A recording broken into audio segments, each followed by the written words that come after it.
नहीं स्टार्ट कर दिए बड़ा आके स्टार्ट है बता रहे हैं बुढ़ाऊ तो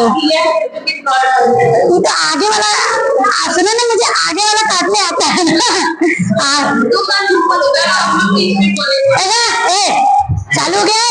चलो आज का हमारा सेकंड टॉपिक मतलब कि क्लास 11 का यूनिट सेकंड है। सेकंड यूनिट में क्या है, पहले यूनिट में जो लोग कलेक्शन थे वो भी सुन लो। पहले यूनिट में हम लोगों ने क्या क्या पढ़ा कि आपने पढ़ लिया था कि जब हम एनिमल किंगडम जब हम बायोलॉजी में एंटर किए, एंटर करने के बाद प्लांट और एनिमल को अलग किया गया, फिर उनका नामकरण हो गया कि भैया नामकरण क्या है कि फलाने का नाम रोहन यादव है। बायोलॉजिकल नेम, बायोलॉजिकल नेम में क्या था, first name is generic name, second name species name.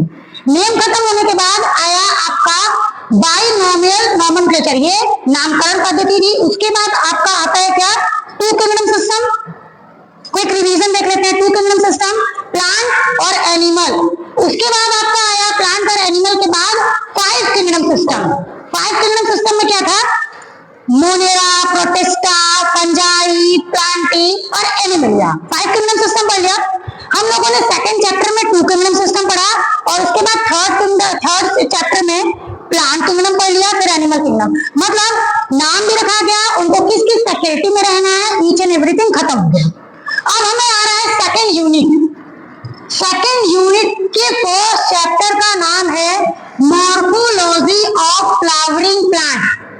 First chapter में हम लोग पढ़ चुके थे कि आपका पहले एल्गी आया, एल्गी के बाद ब्रायोफाइटा, ब्रायोफाइटा के बाद टेरिडोफाइटा, टेरिडोफाइटा के बाद जिम्नोस्पर्म और सबसे स्टैंडर्ड जो प्लांट था अर्थ पे जो आज तक है वो था एंजियोस्पर्म। और एंजियोस्पर्म में ही फ्लावरिंग प्लांट है, मतलब एंजियोस्पर्म एक ऐसा डेवलप्ड प्लांट है जिसमें फ्लावर मिलना स्टार्ट हो गया था। अब हमें बताइए मॉर्फोलॉजी वर्ड क्या है, हमें किसका स्टडी करना है, फ्लावरिंग प्लांट मतलब एंजियोस्पर्म का स्टडी करना है। ये मॉर्फोलॉजी क्या है, तो मॉर्फो का मतलब होता है एक्सटर्नल और हमने आपको लॉजी का वर्ड हमेशा बता के रखा हुआ है क्या, स्टडी ऑफ। जब भी कहीं भी वर्ड हमें लॉजी मिल जाता है तो वो हमें बता के रखता है कि लॉजी क्या है, study of.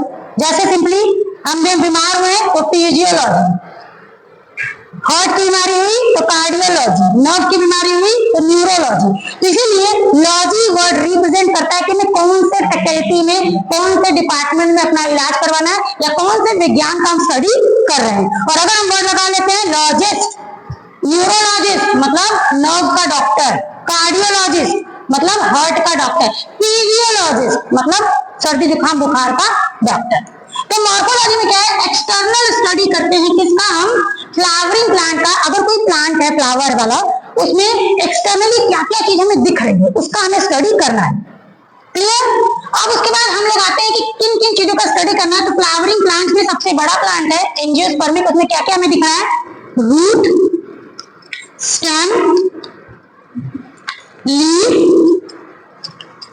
Fruit and flower.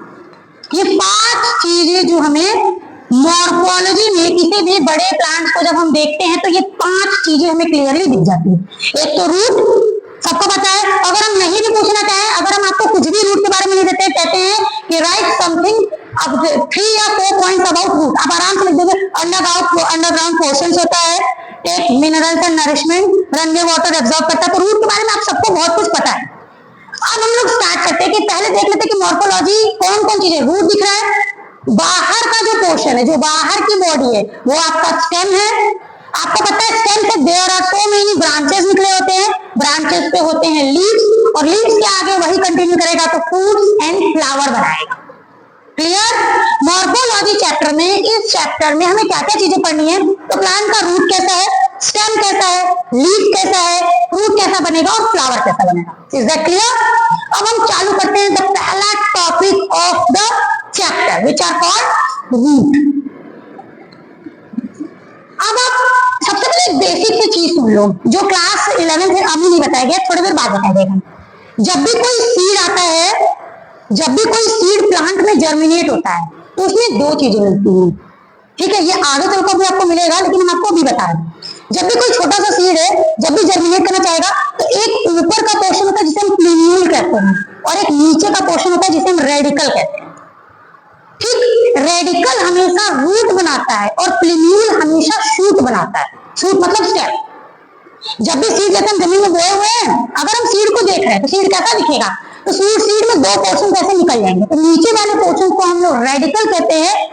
जैसे अगर हमारा कोई ऐसे सीड है तो हमारा नीचे से एक पोर्शन निकलेगा, एक पोर्शन ऊपर से निकलेगा, तो इसे हम कहेंगे प्लूम्यूल जो, और इसे कहेंगे हम रेडिकल। तो रेडिकल जब भी बनाता है रूट बनाता है, और प्लूम्यूल जब भी बनाता है शूट बनाता है। शूट को हम स्टेम ही बोलते हैं। क्लियर? अब हमें समझ में आना कि जब भी कोई रूट बना होगा, जब भी कोई रूट बना होगा वो रेडिकल से ही बना होगा। सीड ग्रो किया होगा तो उसमें रेडिकल पोर्शन होगा, और रेडिकल ही हमारा रूट बनाया होगा। क्लियर? अब देखो आराम से, बचपन से सुनते आए हुए हैं कि रूट 3 टाइप्स के होते हैं, टाप, फाइब्रस, एडवेंटिशियस। 6-7 ईयर्स में मिला होगा कि how many types of root. अगर हम पूछे रूट का काम क्या है तो आप सबको पता है, अंडरग्राउंड होता है, बहुत सारे ब्रांचेस होते हैं, अंडरग्राउंड होता है, पानी लेके वाटर एंड मिनरल्स पहुंचाने का काम करता है। कभी कभी ऐसे ऐसे रूट्स भी होते हैं जो दूसरे को घर वर भी गिरा देते हैं, पता है ना। तो how many types of roots, अब हम साइंटिफिकली जानेंगे कि रूट्स के सिर्फ 3 ही प्रकार है, टाप, फाइब्रस और एडवेंटिशियस। अब आप एक नया चीज जानो, कौन कौन सा रूट है, टाप, फाइब्रस और एडवेंटिशियस।